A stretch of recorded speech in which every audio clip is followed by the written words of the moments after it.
Good day. Welcome back to the Freducation podcast. Today, I'm thrilled to be here with Pastor Fremon Williams. Fremon, thanks for jumping on. We appreciate it. Man, Fred, thanks for having me. It's really an honor. It really, really mean it. I know people say that sometimes, like, oh, it's just, no, I really mean that. From the day we met at the coffee shop, you're like, hey, let's go on podcast. It's just like that like-minded thing of, hey, I know I like this guy, and I want to know more about him, so I appreciate you having me on here. Hey, thanks for saying that. I appreciate that because it was a quick connection. Like up to this point, everybody that I've had on my podcast has either been somebody that I know pretty well or am closely connected to. And with you, I feel like you're the first person I don't know very well. Like we just met real quick. It was kind of, I forget the name of it, but it was pretty much a Jesus coffee shop. Yeah. And I noticed like you can kind of tell when someone's in ministry, but Yeah. you were doing a social media post, like you were recording yourself talking about some Yeah. event that was coming up, and I just thought it was pretty cool that you weren't like shying away from that in a public place. That stood out. So Yeah, man. Got to do what you got to do. But yeah, I think sometimes there's those relationships that you start and people that you meet, and you just can tell right away. This is kind of like a God ordained type thing. Like there's no accident or coincidence. We got a chance to connect, and you almost can't explain why. You're just like, there's right, something about that person, and yeah. that's kind of how I felt with you, Fred. So yeah, man. I'm glad you saw it too, and I'm excited to see where this podcast goes and see how I can tell some people how I made some mistakes and how I learned from them. I love it. Well, glad we made it happen. So I don't know too much about you going in. So tell me about your background. What was growing up like for you? Where are you from? Oh man. All right. Well, I'll do my best not to take the whole podcast telling it, but I have had a colorful testimony, a colorful past. And so I was born and raised in Panama City, Florida. Okay. And lived there all my life and had a pretty great, really, really good upbringing. My father was a physician. Mom was a stay-at-home mom. And I'm the baby of the family of 6 kids. And so Okay. you get it. I'm probably spoiled. I'm learning from all the mistakes of everybody else. And life was going really good up until my father going to prison. So my father was a physician. He prescribed some medication to 2 individuals. They took it. They overdosed on it and they died. So they charged the doctor, my dad, with 2 life sentences. Yeah. And so I'm 15 years old. And I'm just like, what is happening? What's going on? You can imagine 15-year-old boy, right? Just like hormones all over the place. And just like, now my dad's going away. Like it rocked my world, right? And then it gets worse. He's in prison. He's never smoked a day in his life. And he gets lung cancer in prison. And so it's crazy, right? And so that happened over a span of a couple of years.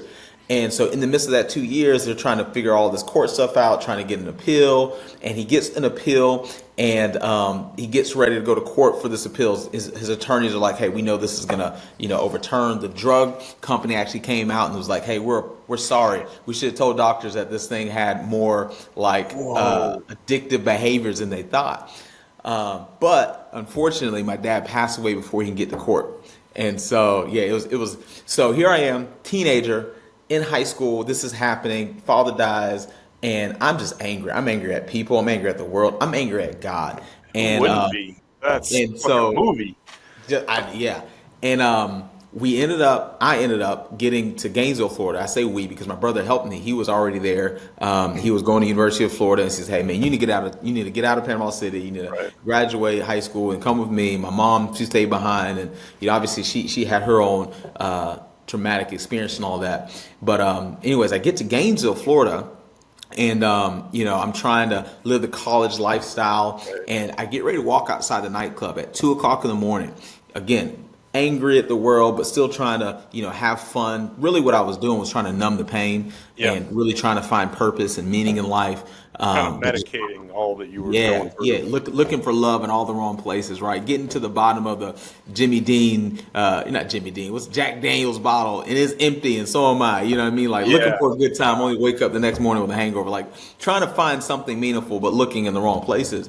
Until I walk outside this nightclub, it's 2 o'clock in the morning, Fred, and there are people from my church that were in the parking lot praying for people. And they're, hey, sir, you need prayer for anything? I'm like, prayer? You can pray that I find the after party. And they're like, no, seriously, we're just out here sharing the gospel and asking people to have a relationship with Jesus. And I was like, yeah, I went to vacation Bible school. Yeah, I went to church every now and then. And they're like, no, but we really want to know, like, do you have a real relationship with Jesus? And man, Fred, in that moment, it's almost like the heavens opened and like God was trying to tell me, this is what you've been looking for. I gosh. prayed outside the nightclub, 2 o'clock in the morning. They invited me to the church the next Sunday. That was about 15 years ago, and I've been at the same church ever since. And man, I got saved at this church. The church saved my life. Yeah, it gave me a relationship with Jesus, most importantly. But I ended up finding my wife at this church. We had Wow. kids at this church.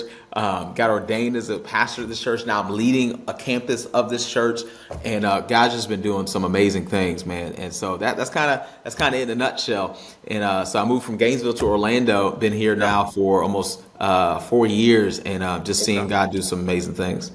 I feel like there's so much there. We could just Oh do a yeah, whole show on that, man. Thanks for sharing. There's a lot of yeah, heavy man, stuff in yeah, there, man. Because I feel like you usually hear about a kid that, oh, his dad's in jail, his dad died, this and that. You think like, oh, that's a troubled family, that's a troubled home, and like, it sounds like he was a great dad. You guys had a great yeah, family, and you just got hit with like yeah. this wrongful accusation that led to, his death, and that's. I don't know how anybody would handle that, Yeah. man. I'm impressed. I mean, I'm you, impressed too. I yeah, look back and I'm just like, I don't know how. And what I also was able to do was learn a lot about the effects of fatherlessness, yeah, and really kind of was able to really just identify with those who haven't had fathers and relate to those who haven't had right, fathers. And man, God has just been giving me so much on that. I mean, the statistics about fatherlessness is just ridiculous. I mean, people both secular and within the church world understand how bad fathers yeah, not being around has an effect on children and generations. I mean, and the statistics are just incredible yeah, in a bad way, like right, of right, what happens when the kids don't have fathers. And so I think some of the, some of the good that came out of that bad situation was me able to kind of really understand that and have a greater heart to help those who don't have yeah. fathers and really kind of speak into that. So yeah, I mean, God turns all the bad things around for his good somehow, some way. That's such a testimony, man. Yeah. So how you're at this nightclub and you're trying to live the college life. You go outside. There's people from church. They're praying for you. They're asking if they can pray for you. Do you Yeah. feel like it was this like was there a lot of pushback from you, or are you like, you know what, this is my moment? Like, was it kind of an immediate turnaround, or was sort of this slow, like, okay, I'll Yeah. check this out, but I don't know if this is for me yet? What was that like for you? Yeah, that's a great question. Obviously, walking outside a nightclub, you're still half drunk, so Right. some of the memories spotty. Yeah, I I'm don't remember sure. all the details, but Yeah. I do remember. Yeah, I was looking for something, as if everybody that leaves a nightclub, you're looking for something, right? You're trying to find the next thing, the next party, the girl, the guy, whatever. And so, Right. all I remember is I was walking out and I saw a cute girl. And the girl was walking towards me, and I'm like, "Oh, this is easy, right?" And she starts sharing the gospel. I'm like, "Oh man!" And so I'm like, "Here we are, one of those people, trying to shove the Bible down your Yep. throat." And so I kind of was just like, "No, man, I'm good." Right. And they just kept pressing, but not in like a very like aggressive way. And, Yeah. and by the way, their outreach tactics were not universal. I'm not saying it works for everybody, but listen, Right. it worked for me. Okay, They and were that's what I digging need. deeper. Like they didn't accept your initial Yeah. like they could tell there was more there. They could. And again, I think because I was searching for something, both, like bad, but also I was searching for Right. something like really, because I knew that there was something not right. You know what I Right. mean? Like I had just a little something. So, anyways, but yeah, I mean, they're asking me all these questions, and I'm like, I don't know about all this. And they were, just inviting me, but they gave me like this little invite card Okay. and was like, hey, well, if you ever want to come to church, come, and I was like, okay, cool, I might. And, I Right. didn't make any plans to go. Like, I actually remember leaving that night saying that was a cool experience. Those are cool people and all that. But you know what? This whole church thing, I don't know. I don't know if I'll go with them, but I think I'm going to go to like a different church with my quote unquote friends. I'm saying air quotes because my friends that were church people didn't really do church. You know what I mean? But they Right. went every now Right. and then. But I remember waking up the next day because it was a Sunday, and I was like, you know what? Maybe I should go to church. So I was going to go with one of my friends, and I didn't tell them. I was like, I just know they go there, so let me just show up. And I thought they had a service that started at 11:30, and so I went there. I showed up at 11:30, and come to find out, they actually had an 11 o'clock service. So I was thinking to my mind, you know what? See, here's just a reason I don't need to go to church. I'm 30 minutes late. I'm just not going to go. I get back into my car and I look in my cup holder, And I forgot that I put that invite card to church in that cup holder. And I looked down at this cup holder or this invite card and saw that they had a 12 o'clock service. So I was like, I can actually make it there and be early. And so I go, it's the same church I'm at now. And I got there early. I got a good seat. People were talking to me, and it totally changed my world. So yeah, it was like, there was a lot of like apprehension. I was like, no. Like, I'm good. But man, I think sometimes there's little God winks, little things that happen that, you can try and run away all the time, but God's still running after you. That's good. That's powerful. Yeah. So how did it kind of go from, like, I imagine obviously as a kid this happens, and there's anger, and there's why is this happening, and there's probably emotions that you can't even identify in that age. Like, you can't even, it'd be hard at any age. Yeah. But like, now you step into a church and there's these people that are loving you, they're trying to reach out to you. Is there still this sense at that point of like, I can't believe God did this to me? Or was there any like, you know what, this bad thing happened, I need to connect to something that's going to help me heal from that? Was any of that going through your mind, or was it just like, I'm just looking for a place to grow and learn and figure something new out? Yeah, there was so much of that. I mean, all of it, all of that really. And I think as everybody that goes through traumatic experiences, there's that initial shock of like, what's happening, and I think I went through that. Like, what my dad died? No way. This is not happening. This is, so I was shocked. And then after that, then I really started feeling the emotions of it. So yeah, anger, sadness, and then I tried to mask it.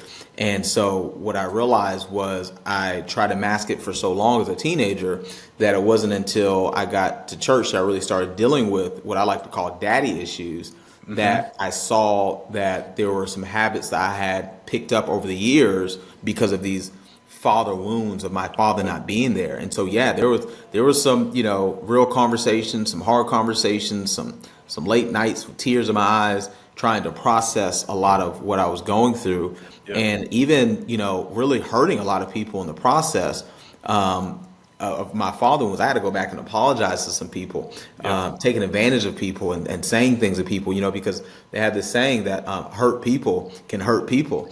Amen. And so I was just hurting.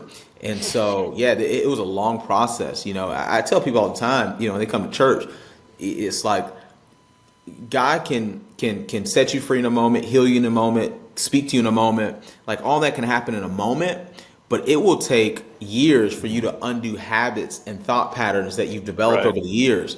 And so it's like, don't expect, 30 years of habits to be undone in 30 minutes because of a really good sermon. You can start the process in a 30-minute sermon, but it's going to take some time. So yeah, I really had to work through a lot of stuff. And then I met my wife and realized, there was even deeper stuff there, and I had to work out even more, and then get married, and like, still got to work. And so, man, it's a constant process. There's no like, and I'm still working through stuff, and so I'm, there's no like, this is going to fix it all. It's like, no, it's a process. So yeah, I kind of experienced a little bit of everything. That's wild. So now you're in college, you're starting this journey that you don't maybe not even know that you're on. And are you, while you're in college, are you studying to be like in a specific field? Because now you're a pastor. Yeah. And so obviously when you went to college, I imagine you weren't planning to be a pastor. So like, what are you studying? What are you planning to go do? And did that change after this experience, or did you stay on that track? What was that like for you? Yeah, I'm glad you asked that, because that was a whole nother like God moment of like, oh wow, everything's come together. So what happened was, I come to church, I give my life to Jesus, and I start like doing all the church things and Christian things, coming more often. Meanwhile, I still have this other life of like, I have these other habits and friends in college that I'm still trying to like, all right, how do I make these two worlds come together in the right way? And so one of those, I was trying to figure out, well, what do I want to do with my life? And so I was in a community college at the time called Santa Fe up in Gainesville. Yep. And I was getting ready at the same time that I was getting ready to, or I just got saved, I was getting ready to transfer over to the University of Florida. And so my degree at Santa Fe was undecided. That literally was my degree on it. And I couldn't figure out what I wanted to do.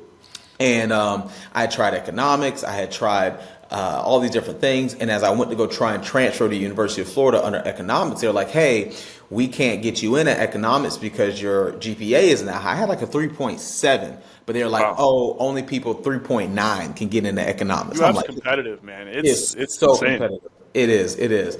And so, but then they said this. They said, but we noticed. Now, mind you, Fred, I really wasn't paying attention to any of this. Yeah. But they said we noticed that you have a bunch of religion classes that you've taken that you've gotten A's in, and I was like, oh, I do. Because I had taken these religion classes as like easy electives, right? Right. And I was stacking them up, right? And they said you can actually change your major to religion, and you can transfer to UF. And so I did. Again, not thinking anything of it. I was like, I'm Right. just trying to So get just UF. get me in, and then I can change my major or But whatever. all of this happened at this. I literally think that was like within a few weeks of Yeah. the whole nightclub experience, and then now this whole trying to transfer over. So I'm like, okay, I'll transfer into religion. Just got saved. I'm sure this would help me understand a little bit about what I'm saved from and what this all means, Yeah. right? So, anyways, I transfer over with the full intention of I'm gonna do a semester and then switch right back to economics. So I go through a semester and start getting in there, and I realized that there were some people in that degree that were taking some of the same classes as me that were wanting to be like leaders and pastors of their church. Okay. And I was like, oh, that's cool, you know? And then I go to church one Sunday, and our pastor says, hey, some of you guys in this room, you're called to be a pastor. I was like, a pastor? And like, it just like this whole thing started working. I was like, And so I just got real curious, like, well, what is that? What is that? You know, what does that person do? Then I started talking to these people that are in the class and what they were planning on doing. And then like, it was just like this full circle moment to where I remembered that there were people that told me when I was younger that I'd be a pastor. And I just forgot about it. But in that moment, it kind of came back. I was like, Wow. maybe I am called to be a pastor. Long story short, Yeah. I stick out this religion class or this religion degree, taking all these classes. And by the way they teach at University of Florida is nowhere near like what you need to know to be a pastor. They kind of Not a just teach you, like, seminary, right? They're yeah, probably going through all the different religions and yeah, whatnot. it's like, Yeah. oh, this is what they do, and this is why they're wrong. You know what I mean? Not So, personal, probably. yeah, Yeah. no personal, it's no faith involved. It's just Right. like black and white, right? Facts. But I tell people all the time, I say, if you're going to take religion at University of Florida, you're either going to be extremely confused or extremely fortified in what you already believed in. And so Okay. thank God Well it said. fortified my faith. So yeah, here I'm in college, you know, and I feel like this call to pastor starts to rise up, and I just started this whole journey, and then here I am now. That's wild. So you kind of accepted, like when the pastor said it on stage, some of you are called to be pastors, it kind Mm-hmm. of hit you. And then from then on, was it like more of like, okay, maybe I'll look more into this, or was it kind of like, all right, that's what I needed. Like I'm already majoring in it, I'm ready. Because did you go to seminary after that? Like what was the next? You graduate from college with a religion degree, which I Yeah. imagine, there's not a lot of jobs No. you can just go get with that. So what was that process? Like you finish at UF, and then what? So in this process of figuring out that I'm called a pastor, I go to my pastor and say, hey, I think I'm called a pastor. And Yeah. he says, great. Well, if you're called to pastor, go pastor. I was like, what does that mean? He said, well, if you're called to it, if God really wants you to do this, then you're already going to be good at it. And so you're going to be able to lead people and lead small groups, and, it will come natural, but you will have things that you'll grow in later. So I was like, okay. So he says, why don't you go lead a small group? So I said, fine, I'll lead a small group. So here I am in college, and I'm leading like a young adult small group. And Yeah. I end up getting like a small group of like 40 people at like this Jason's Deli sitting on the porch to where they're like, hey, you need to Small go. anymore. It wasn't, and so I grew this small group of young adults and just kept doing it semester after semester, and realized like, oh snap, like I really am good at this. So then I ended up graduating college and found a job in Gainesville. So I'm working there, but then also doing more at church and leading people at church, and just I started growing more in this like understanding of like what it is to lead people and be a pastor. On top of that, our church has a ministry school. So I went to the ministry school to learn more about pastoral ministry and leading people. So then I graduated college, did this pastoral ministry, did it all kind of like at the same time too, by the way, which was crazy. And at the same time, meeting my wife and getting married. And I mean, it was nuts, but it was a lot of stuff all at once that really helped me.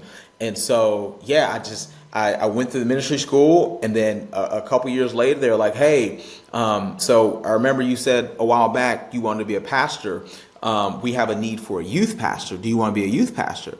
And I said, "No." I said, "I'm called to be a pastor, like a real pastor, not a youth Not like a pastor." JV. Yeah, I want to be the real deal. Yeah, I was like, no, no. And so they're like, okay, cool, no big deal. And then I remember going home praying about it, and I almost felt like the Lord says so clearly, almost kind of like I felt outside the nightclub, like we just had this like come to Jesus moment, and I felt really clearly God was like, "Hey, you're called to pastor. That's it. Whether it's young people, old people, black people, white people, just pastor Wow. people." So I Yeah. called back and said, "Hey, my answer should have been yes before you even asked. I would be glad to do it." And I fell in love with it. And so here I am. I'm doing this as like a volunteer only. I'm leading all these youth. I've still got a full-time job, and I still have my wife, and all this stuff is developing. And on top of that, I had this business on the side because, mind you, back in college, I did all these economic classes. Yeah. So I had like all these maths and different things. So they said, "Hey, you can actually, if you take 4 more classes, you can get a minor in business." So I actually graduated with a major in religion and a minor in business. So I always had like this entrepreneur mindset. So Yeah. I'm serving in ministry, and I started businesses and then working and all this other stuff. And I mean, just life is just all over the place. Just got married, and it's just so much going on. Yeah. And now I'm stepping into this new pastoral role of the youth pastor, and then it just grew and grew and grew and grew and grew. And then I went from being a youth pastor to then now overseeing like other areas of like quote unquote big church, and then went from that to leadership pastor to that to then like a campus pastor. So it was just a whole process of just learning how to be a pastor. I'm still learning how to be a Of pastor. course. And Yeah. so, but it was just so many things just kind of lined up left after right that, was like, wow, okay, God, you saw this the whole time. That's wild. It's really encouraging, and I think that's something I've talked to people about. Like in any line of work, people are like, "Oh, I can't get hired. I can't get a job doing this. I can't." Even if you take like ministry out of the equation for a second, like when I was right out of college, I was a teacher. I taught high school, and like I got a job right away, and a lot of people didn't, and it was like, well, prior to doing that, I had been a substitute teacher like almost every day for a year. Prior to that, I'd been a volunteer in the school for years. So it was like, you what you mentioned with your pastor and said, "Well, just go be a pastor." I Yeah. think a lot of people want the title before they do the work, and I think in any field, you do the work, and then the title will come. Yep. Like, be a leader before you have a title that says leader. Be a pastor, because you're not going to get a title and then all of a sudden become a good pastor. No. Same with CEO, same with teacher, whatever. Yeah. Like I worked for Young Life doing ministry, but like before I got the job as a full time, I was a volunteer for 10 years. And so it was one of those where it was like you can show that this is something that you love and that you want to do and you have passion before there's any paycheck or title or anything assigned to it. And I think that's where a lot of people kind of err. And even on the other side of it, maybe your pastor said, "Hey, go be one," and then you start leading a small group and you're like, I don't like this. Like, it's probably better to learn before you go and say, "Hey, this is going to be my career," than getting into it and then being like, "Oops, all right, now we got to find somebody else." So I think that's really cool that it was like step and step and step, and everything is just naturally led to the next thing. That's really encouraging. I like to tell young leaders, like, it's the towel before the title. You know what I mean? Like, it's the mop before the mic. Yes. Because they have these aspirations to be in this leadership role, and they have these responsibilities, but they have no idea the character that it takes to get there. Right. And I like to say it, titles make people feel entitled, and so it's like, just do the work. Do the work, and you'll get noticed. Like, success will find you. Okay, like if you work hard, success is where opportunity and hard work meets. You know what I mean? And so many people they just want the opportunity. It's like, but are you working hard? There was a lot of hard work. There was a lot of late nights. There was a lot of sleepless times where I was staying up all night preparing a message or doing, I was working, and a lot of these young leaders, they think, the success is just going to come. They post a couple things, they do a couple things here, and then it's just boom, it all blows up. No. Like, all these overnight successes, they're not overnight successes. They are an overnight opportunity of long-term success and long-term hard work that just simply, something happened in that moment to allow it to blow up that way for everybody to see. But no, it takes a lot of work. Yeah, usually people become an overnight success in like 10 or 20 years. Just a really long night. Yeah, exactly. don't look at that. There's no camera on. People aren't seeing Yeah. them when they're going through that process. But it's necessary. Yeah. And I imagine, I'm curious your thoughts, but like when you were offered that youth pastor position and you're like, no, Mhm. I want to be a pastor. And when you look back at it now, because you ended up coming back and saying, yes, I'll do it, that if you had said no to that, you probably wouldn't be where you are now. Like that was a stepping stone is not the right word because it's Yeah. not, it's not a end goal. But I think like if you're like, oh, I'm too good for that, or oh, that's not for me. Like if you're not willing to do small things, you're not going to get to the big thing. Yep. And that's kind of another conversation because youth ministry is anything but a small thing. Not But at even all. somebody that doesn't want to do it, that's going Yeah. to say, well, I'm just going to skip that part. Like you can't really skip pieces in the process. You're as much as you're doing ministry during that time and you're serving others, you're being sharpened and you're growing in ways that you never realized you needed or would until you're actually in it. So Right. that's really cool. Yeah, and I look back to those youth ministry years, and I thank God I went through them because I say went through them like it's a bad thing. No, I'm glad I did. Matter of fact, it came to a place where I didn't want to do anything else. I That's cool. started off not liking it, not wanting to do it, right? And I Yeah. got in there and loved it. I'm like, oh my gosh, this is everything. I'll do this for the rest of my life. And I think there's something to that whenever you marry the call, but you don't marry the time frame, there's something good. to that. You know what I mean? Yeah. And I think you have to be okay. I learned this the hard way. Like you have to be okay being everywhere you are right now instead Yeah. of always looking for the next opportunity. It's like, no, I'm just going to take the opportunity I have right now and make Yeah. it the best I possibly can. I'm going to be I'm be the best youth pastor in the region. I'm be the best youth pastor in the state. And I remember, Yeah.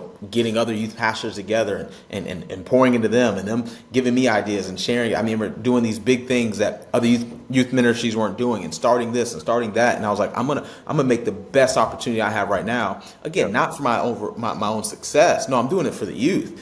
And it grew me so much. I mean, I tell people all the time, the best way to learn how to teach people, adults, is learn how to teach kids because everybody learns at a third grade level. Yes. So Well said. if you can break something so profound down to a third grader, man, you're golden because you learn how to communicate just to anybody. So Yeah, that's good. And I think, I kind of mentioned earlier, but I think a lot of people outside of it look at, youth ministry, that's like JV, and adults is where the varsity. I heard someone say, and I think this is more accurate, like youth ministry is more like the Marines or the Navy SEALs, because it's just, one, it's tough, but two, there's just also an energy there and a passion that I think middle and high school kids have that, that adults are just in a different place. But being able to go after that crowd and try and entertain yet bring truth at the same time, it's such a balance and a dance. Yep. And, if you can learn to do that, you can almost learn to do anything. So, oh yeah, oh yeah. So what was the process then from moving to Gainesville to Orlando? Is that something you pursued or was presented to you, or how do you make that transition? Yeah, that one was pretty hard for us because my wife and I really started building deep roots in Gainesville. We were there for about 12 years and we had both of our kids there, bought our first home there, bought our second home there, started a business there. I mean, we really had some deep roots. But our church had launched another campus in Orlando. And they even asked us before going down there, like, hey, would you want to come? I was like, no, I'm good. We like Orlando, or we like Gainesville. And Orlando's just too big city for us, is how I looked at it. And I'm seeing a pattern of whenever you say, no, I'm not doing that. yep. Matter of fact, I'll tell you, I remember because we had launched down here in Orlando, and I came to a meeting down here, and I left my backpack at one of the guys' house that I was with. And this was here in Orlando. I go back to go get my backpack. And in Gainesville, you just bust a U-turn at the light, or just turn right around in the road. And I put my GPS in to go back to this guy's house, and I just left like 10 minutes ago. So I'm like, it'll be like 10 minutes to get back.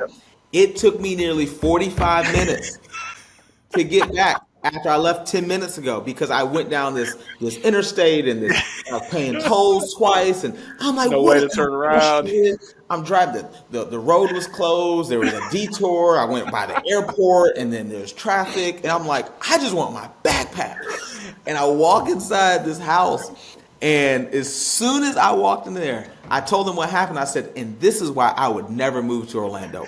And it was like, as soon as I said it, Fred, I was like, I should have never said that. And I almost want to go grab those words and I just felt it like, I was like, oh, I know it's about to happen. And so sure enough, a year and a half later, they said, "Hey, I know you said you didn't want to come down, but we have this opportunity. There's nobody else that we really think can do it. You've been with our church this long, blah, blah, blah." And so I said, "Baby, I think we got to go." And she looked at me, and I looked at her. We knew it was that time. And so, yeah, we uprooted our family, uprooted our business, and we moved down here to Orlando. And it was tough, man, because as a father, you want to give your children things that you didn't have. So I want to be a very present father.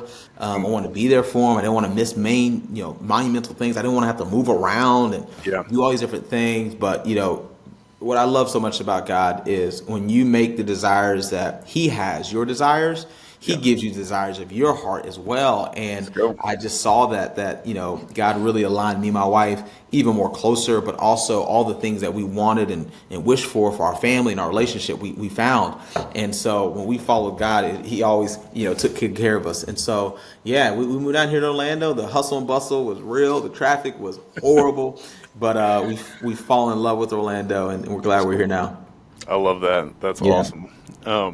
So I got a few directions I want to go, so we might bounce around, but I'm curious. My wife and I love maps. We probably got 4 huge maps in our house, and I see the one behind you, and it's super cool. So tell me a little bit about the map, and does it have meaning to you? Are you like in your office, or is it just a random map? So this is our conference room of our church, and so we have this map. It's called Change the World, and I don't know if you can see them on there. They're pretty small, but we have like these little yellow pins right here. I see them now, And basically, these are all the areas that we have had some sort of impact. And I don't think you can see them, but there's a couple up there in Russia.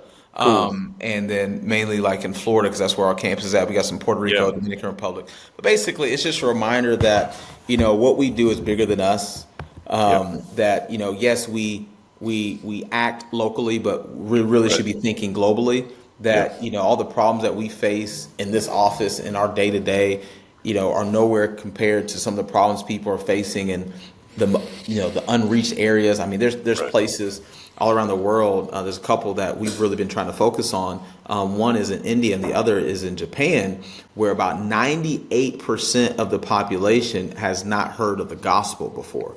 I mean, and the way technology is nowadays and access to these areas, it's like, man, what are we doing? So it's just kind of it's humbling to be reminded, like, hey, we got a whole world to change. So when you feel like everything in your world is going bad, no, we still got a whole world we got to get after. So I think that's really cool. We love maps. I mean, my wife's from Venezuela, and we've lived in a couple different countries, and I think it's just in general and in the church, a lot of people get really caught up in America and America's issues, and like those are real 100%, but at the end of the day, I got to remember, like, there's 194-ish countries in the world, and like, we're one of them, and there's so many places around the world with people with different issues and different things, and like we get so focused on ourselves, and it's just a constant reminder that there's people all over the world that have 1% or less of the privileges and the resources that we have, but yet we find ourselves complaining all the time. So I love the way you want to, I connected with you right before we jumped on, and you're like, I woke up this morning, to remember the blessing that we have, because so many people have less than what we have, and yet we complain, at least as a culture, like more than anyone else ever, and we have more than the history of the world. And so Matt, that's just one of the things I love about maps, besides just being reminded of how small we are, how big the world is, how much work there is to do. It's cool. It's another reminder, going back to like when you mentioned, not doing the small thing and everybody wanting to go to the big thing or the big call. And I think, like, how do you even think about balancing, where I know a lot of people that, like, they want to go on these big mission trips, they want to go to Africa, they want to go to Asia, but they don't want to go across the street or down the road or to the other side of the city and do, I'm like, there's a big disconnect there. And how do you kind of think about that as a church, or even yourself in ministry as a pastor? Like, we want to have an impact on the world, but how do we balance having an impact on the world and having an impact right here in our town? Yeah, that's huge. I don't really know if I have an answer to that. I got a response. I'll tell you my thoughts. But I think that's a constant tension. Because I got to be honest with you, here in Orlando, I'm sure you see it too. There's a lot of homeless people who are experiencing homelessness, and so it's growing like every day. I'll drive by people and I'll help them out every now and then, but then I'll see the same people. I'm thinking to myself, like, do I want to help them again? Because I already helped them last time, and but you're here. and you want to reach them. And not just that, but there's all sorts of problems that you see right here in front of you. But there's also problems other areas in the world. But one of the things I've noticed about missions trips is it's not just about changing that part of the world. It's also changing your inner world. Yeah. So when I went to a missions trip, the place we were at, they didn't have red lights. Well, they had them, but nobody used them. And they didn't have running water, and they didn't have Wi-Fi. Yeah. Wow. And I know these seem not a big deal. But when I came back, I thank God I had a red light, because Yeah. I'm watching these people zoom through these red lights on scooters with like 3 kids on the back of a scooter. I mean, like, I'm like, this is so dangerous. I'm like, thank God we have police officers that will pull us over when we're doing something stupid, because like, I mean, it just was like, wow, we have so much. And so I feel like missions trips, yes, you're going and you're making an impact, but sometimes the biggest impact is changing your inner world. Right. And so then you bring that over to the States or wherever country you're at, and you might have some, better needs that are taken care of, or your needs are taken care of better.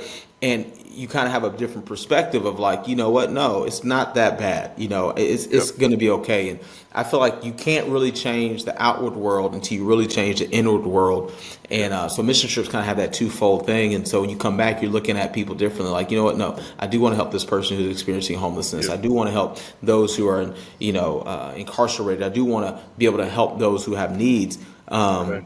And so, but I think when you see it every single day, you almost kind of get discouraged. Like, man, is anything happening? Are we doing anything? Is it getting worse? And so, what I've realized, obviously as a pastor, that the need really is a spiritual need at the end of the day, and it's a spiritual need, but also it's a mindset need as well. You can take somebody out of their situation, but if you don't change their mindset, they're going to be right back into that situation, because it's the mindset that creates that situation. So there's a lot of education. I'm sure you know how to know a lot about this. A lot of education that you have to give people with this, and help people see how to take responsibility for their own actions. And there's a lot there. So that's a whole conversation itself. And it's a hard, like, how do you help someone and serve someone in a way that's beneficial to them, especially if someone, do they want to be served, and do they want, it's so complex, and it's hard to, it's kind of almost different in every situation. But back to what you were saying about, going and serving, or these mission trips, it really serves, like, it changes you as much as, I experienced that. Like, I went, I was a teacher for a while, and I taught, in 2009, 2010, I was teaching at Oak Ridge High School in Orlando, and we had a lot of kids that were from Haiti, a lot of kids from the Caribbean, Dominican Republic, Puerto Rico, and that year was when the huge earthquake hit Haiti. And I got a chance, a lot of my students were from there, they had family there. That summer I got to go, and in 2 weeks I went to Dominican Republic and I went to Haiti, and we did some work. I'm sure it was at least slightly helpful, although I'm sure other people could have done a way better job with the actual work. The pictures look nice, but it was so impactful to me to see and experience these countries and these cultures and talk to and connect to the people. When I came back, I think the impact was, now I'm able to talk, when I'm talking to people here that are from Haiti and that are from the Dominican Republic, and be able to say a few words in your language and say, I've been to where you are. Like, people just connect differently when they realize, like, wow, like, you've been where I'm from, you care about me enough to say, at least a few words in my language. And I was like, for me, the impact, like, was greater on me than it was on any work or anybody that I actually did. And that doesn't usually look like the initial purpose, but I think there's value there, and it's really important. And do you feel like when you did that those kids, they really started to appreciate and kind of lean into you a little bit more, and actually allow you to teach them and lead them a little bit better? 100%. Yeah. I mean, it was night and day. Like, after having, even the first day, like, a school, I would introduce myself and just, a few things about me. This is my first job, this and that. And I would show a picture of myself in Haiti. And I was like, I called for a taxi, and this little motorcycle, almost like a motor scooter, showed up. And I was like, I don't know who was more surprised, the guy to see me or me to see him show up. And I'm so mad because I lost the picture. But it was just like, after saying that and kind of saying, I've ridden in your bus, and, and this and that. And, like, it was just like, oh, and now we can talk about anything, even though it might not be related to that. There was just a trust that was built there. And I think that's important in any relationship. But that impact from that trip. Like that was 15 years ago now, and I still Yeah. like it still impacts me today. That's great. I learned the principle, kind of like what you're saying, and it's that people don't care how much you know until they know how much you care. Yes, And when you 100%. show them, hey, I care about what you've been through, and I kind of understand, I can relate a little bit about what you've done and how you live. They're like, okay, I want to know what you know. Then I Yeah, care about you because I see you care about me. That's huge. that's really cool. So tell me a little bit more. Like you're a pastor, you met your wife, you guys do ministry, and then you said you do business on the side. Tell Yeah. me a little bit about that, and how do you like? Tell me about the business, but tell me also a little bit how do you like being a pastor. Even though some people on the outside are like, "Oh, you just work 1 hour a week on a Sunday," like it's Yeah. so most people I know, it's like more Yeah. like 80 hours a week. So Yeah. how do you do that and have a family and have a business and still function? Like, what's that look like for you? Yeah, yeah, a lot of Jesus and a lot of caffeine. But yeah, I don't know. I just always had a fond to business growing up. I Yeah, was always the kid that started the lemonade stand. I got a hold of some like snow cone like machine, and I was selling snow cones on the side of the street. I mean, just I was always finding ways to sell and flip and buy, and I don't know where it came from because I really didn't see it a whole lot really around me. My father, obviously a physician, but for some reason, I just had this knack of like, let's sell something. yeah, It's fun to me. Like it really yeah, is like a hobby. Not, I don't really feel like it's from this place of like greed. right, It's just like I don't. For some reason, it's just fun to take yeah, something that's little and make it better. And I don't know. It was a passion. So, anyways, long story short, all through high school, I was always the one when we did those fundraisers. I was always the top one to raise the most funds. Like yeah, it was always a thing growing up. And then so I get into my later years, and I remember. So this is after I'm a pastor. And I did a like couple small businesses. Like I did some small things, but this was a big business that we ended up yeah, taking on. Was I was already a pastor. We had just had a baby, so we had a 2-month-old baby. We were 4 or 5 years into our marriage, so still relatively new, yeah, right? And we walk into the snow cone company. We walk into get a snow cone for me and my wife, and I could tell they're really slow. And I just asked the lady, I said, hey, how are things going? And she was like, well, we're actually probably going to sell this business or shut it down if we don't find a buyer. And I was joking with my wife, and I looked at her, I said, oh, we should buy it. And she kind of looked at me like, no, we should. And I'm like, no, no, no, no, no, no, no, no, no. I I said, would yeah. never do that. I was like, right. It's like, there's no way it's gonna work. I was like, you have a full-time job. I'm a full-time pastor. We just had a brand new baby. Yeah, Like, this doesn't make any sense. She's like, well, can you just ask? I was like, fine. So it's a good husband. I sit down with the owner on a Friday, and she's like, hey, tell me about this business. We'll come to find out they were in the red for a few years, and so the price was like little to none. I'm like, how come nobody's jumped on this? Like, what do you mean? And so because we had bought and sold a couple homes, we had some equity. So I took a HELOC out on our home, bought this business, and took it from like negative to positive 100 grand over the course of 5 years. wow, And, took it from literally going tanking to, a 6-figure business. yeah, And it was a smaller business, but it was still big to us because it's the first time we've had like an established business with all these different things going right, on, all these things happening. And so, yeah, so in that time frame, though, Fred, I'll be honest with you, we want to throw in the towel so many times. You're right. I had other responsibilities. I had kids. I had a wife. I had pastoring. I mean, I was working, gosh, 100 hours a week, I felt yeah, like, but really made sure I took care. And one of the things I feel like I learned in that was that life is like a juggle. Like you're not going to, that whole work-life balance, that's doesn't crap. exist. It doesn't exist. There's no such thing as everything being balanced, right? Yeah, It's a juggle, meaning like you're going to juggle a marriage, you're going to juggle family, you're going to juggle business, you're going to juggle work, you're going to juggle all these other things. And as you juggle, every now and then something might drop, and that's okay. Just pick it back up. And what I learned yeah, is like, okay, one day I might be a great husband, a horrible business owner. The next day I'll pick it up and I'll be a great business owner, but then a horrible pastor. Then I'll pick it up, I'll be a great pastor, but then a horrible dad. Okay, I'm gonna pick it up, I'm gonna be a great dad, but a horrible husband. And so it's just like, as long as the same thing yeah, doesn't keep getting dropped every single day, I'm okay with it. So it's just like yeah, normalizing that, like, hey, it's gonna be difficult. And yeah, like a lot of people, they don't have that grit. They don't have that understanding. Like it's hard. Like life is hard. Just wear a yeah. helmet. Like it's okay. Like like normalize the fact that stuff sucks sometimes, and Yeah. but it's gonna be okay. We'll get through it. So, anyways, that was Right. my mindset of like, hey, this is gonna be difficult. It's gonna be hard. We'll get through it, but yeah, we got to work. So I remember, having those conversations like, this is difficult. We're gonna get through it, but if it doesn't get better, we got to figure out some things. So here we are taking this business that's in the negative, and at the end of 2019. I remember telling my wife saying, hey, if 2020 doesn't shape up and we don't get any better, like we're going to have to let this business, like we're going to have to figure something out, right? So everybody knows what happened in 2020. March comes around, COVID shuts down everything. I'm like, oh, well, there's our sign. This business shouldn't happen. But because we were in such a unique position to where we had a food truck and we had a storefront, the Department of Health said you can actually set up your food truck outside in front of your storefront and just make sure there's a line of people outside. So we did. So, like in your industry, you're like the anomaly that happened to be able to stay open. Yes.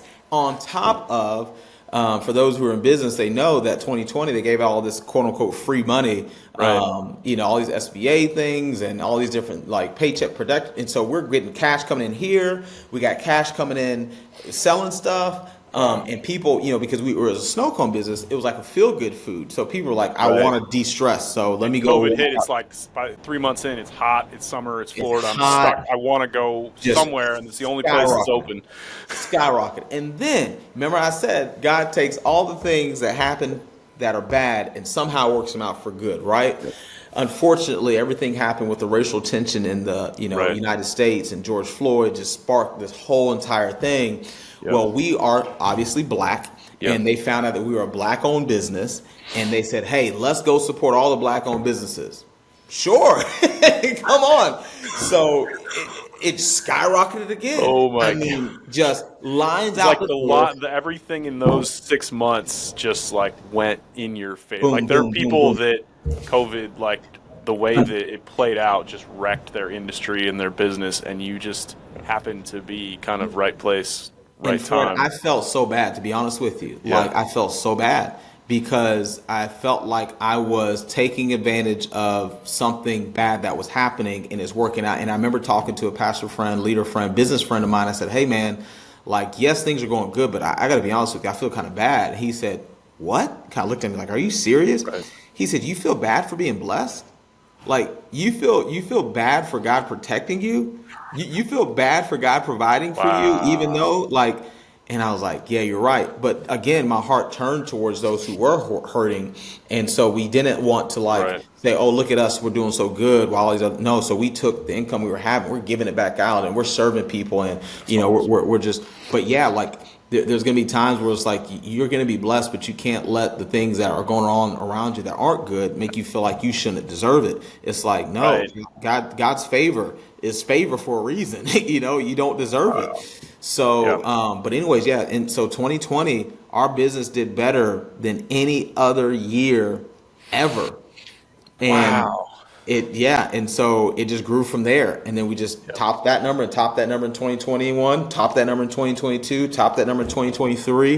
And then we ended up selling it in 2024. And because we bought it so low, we were able to sell it really high. Come on, just like any. And so we sold that and we're able to make money off of that. I mean, it's just, and so, it was a lot of work. But again, those first 2 years we had it was a grind. And I was like, we made a mistake. I mean, it wasn't overnight. It wasn't like, COVID popped up. Wow, this is so successful. Like it was years of getting to that point. There was a day, Fred, where you didn't have anybody to run the store. Because again, I'm full time, so I had to hire people to help run the store. I didn't have anybody to run the store.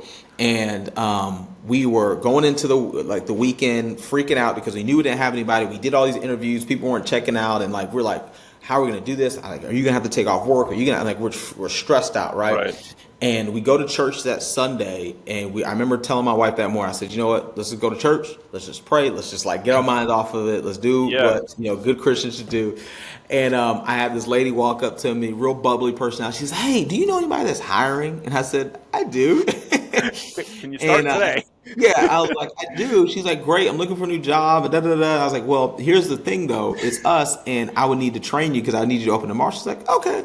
I was like, no. I need to train you how to make these snow cones. I got to show you all this stuff. She's like, well, I'm not doing anything tonight after church. Me and my wife train her Sunday after church. And she opens up for us the next Monday and crushes it. She was like our That's top awesome. employee.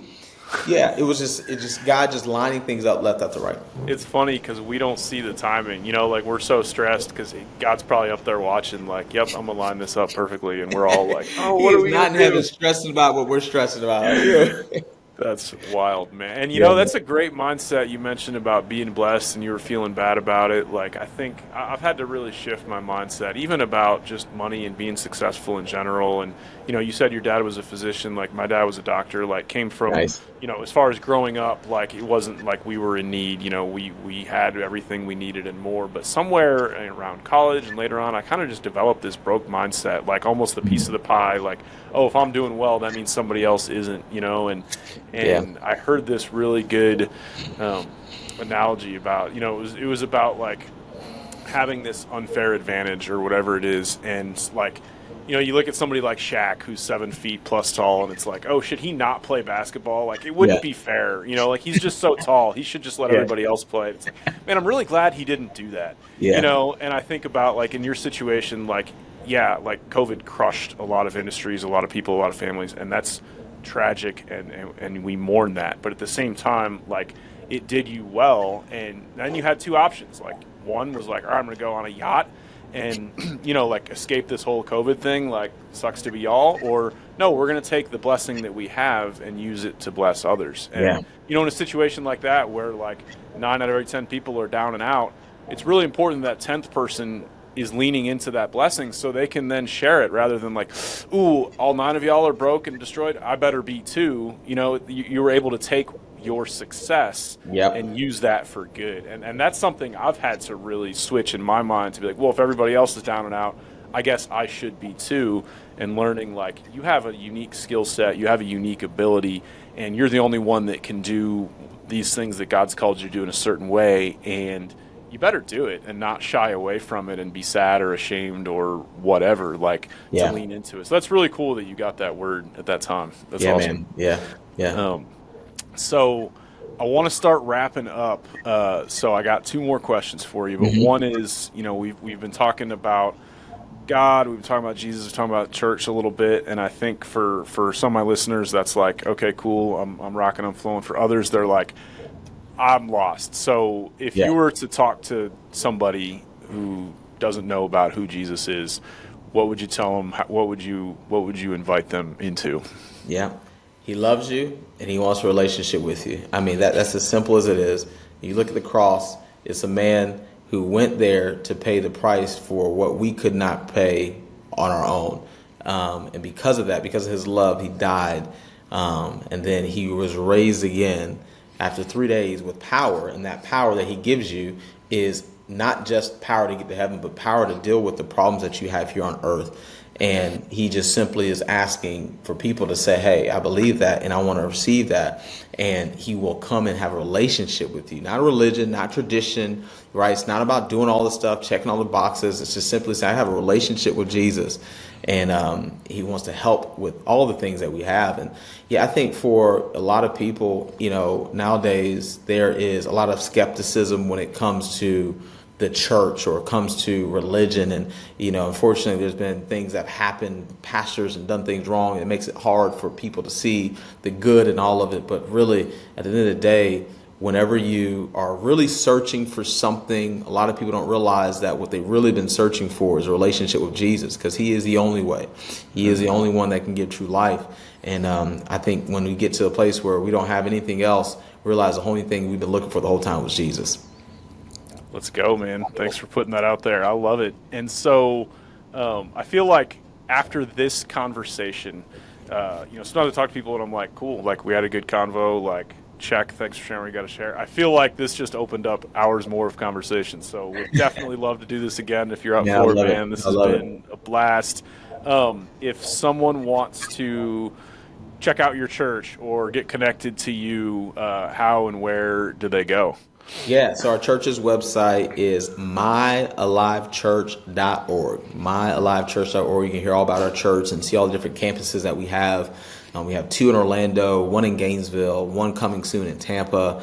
And then for me personally, I'm on Instagram at Fremon Williams. So Fremon, 1 E and an O, just in case you need to know. All right, tell people all the time. But yeah, my name, Fremon Williams on Instagram. And yeah, would love to be able to connect, love to be able to answer any questions. I did write a book called The Power of a Positive Perspective, The Power of a Positive Perspective, and how challenging the lies can help you understand what God's plan and purpose is for you. And it really, I kind of dive in more of my testimony about the nightclub experience and my dad passing away, and how all that really shaped my positive perspective, and learning how I had to, in order to get through this, have a mindset of it can get better. It's bad right now, but it can get better. There's a better day coming. It's gonna be okay. I have to make it happen. And so for anybody that may be struggling with understanding how anything good can come out of something bad, I think that would be a great book to read. And I wrote it with people who don't like to read in mind, because I don't really like to read, to be honest with you. It's a short book, about 90-some pages. It's funny, I just had somebody come up to me Sunday and were like, hey, I finished your book, and I got one problem. I was like, what? It was too short. I wanted to hear more. It's a great compliment for so they're like, you're going to revise it, right? I was like, maybe. So yeah, those are some resources. Our website, mylifechurch.org, my Instagram, Fremon Williams, and then my book you can find on anywhere books are sold, Amazon, Barnes & Noble, whatever. The Power of a Positive Perspective.